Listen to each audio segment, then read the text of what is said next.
SK அவர்களுடைய நடிப்பில் இப்போது மதராசி படம் ரீசெண்டாக வெளியில் வந்துச்சு. ரசிகர்கள் மத்தியில் நல்ல ஒரு வரவேற்பு அடைஞ்சிக்கிட்டு இருக்கு. இதெல்லாம் ஒரு சைடு இருக்கு. இப்போ அவர் ரீசெண்டாக சொன்ன ஒரு விஷயம் சோஷியல் மீடியாவில் நிறைய பேர் அதை பற்றின டாப்பிக்காக பேசிக்கிட்டு இருக்காங்க. அதாவது அவங்க என்ன சொல்லியிருக்காருன்னா, சில ஆண்டுகளுக்கு முன்னாடி பாலிவுட் அடுத்து கோலிவுட்டில் தான் அதிக வசூல் செய்யக்கூடிய படங்கள் உருவாச்சு. அதில் பெரும் பங்கு ஷங்கர் சாரை தான் போய் சேரும். அதுக்கப்புறம் வந்த பாகுபலி, கேஜிஎஃப், ட்ரிபிள் ஆர் போன்ற படங்களால் தெலுங்கு மற்றும் கன்னட திரையுலகம் பிரம்மாண்டமான ஒரு வெற்றியை 3 ஆண்டுகள் பலர் முயற்சித்தும் தமிழ் படங்களால் அந்த 1000 கோடி டார்கெட்டை தொட முடியவே இல்லை.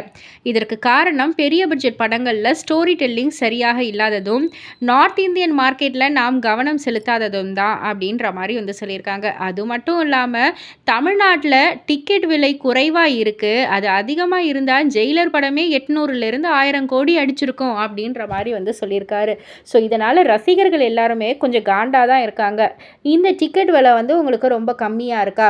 சரி, டிக்கெட் விலை கம்மி, அது உள்ளே விற்கிற அந்த பலகாரங்கள், அதாவது அந்த ஸ்நாக்ஸ் ஐட்டம் அதெல்லாம் எப்படி சார் அப்படின்ற மாதிரி கேட்டுக்கிட்டு இருக்காங்க. அண்ட் அது மட்டும் இல்லை, இந்த விலைக்கு இருக்கிறதால தான் நம்ம மக்கள் எல்லாம் கொஞ்சமாவது போகிறாங்க. இன்னமும் அதிகப்படுத்திட்டிங்கன்னா இன்னமும் நீங்கள் ஒரு இதையும் நீங்கள் எதிர்பார்க்க முடியாதுன்ற மாதிரிலாம் பேசிக்கிட்டு இருக்காங்க. இதை பற்றி நீங்கள் என்ன நினைக்கிறீங்க? உங்களுடைய கருத்து என்ன அப்படின்றத கீழே உள்ள கமெண்ட் பாக்ஸில் குறிப்பிட்டு சொல்லுங்கள். அண்ட் மறக்காமல் சினி வேர்ல்ட் சேனலை சப்ஸ்கிரைப் பண்ணி பக்கத்தில் உள்ள பெல் ஐக்கானை கிளிக் பண்ணிவிடுங்க.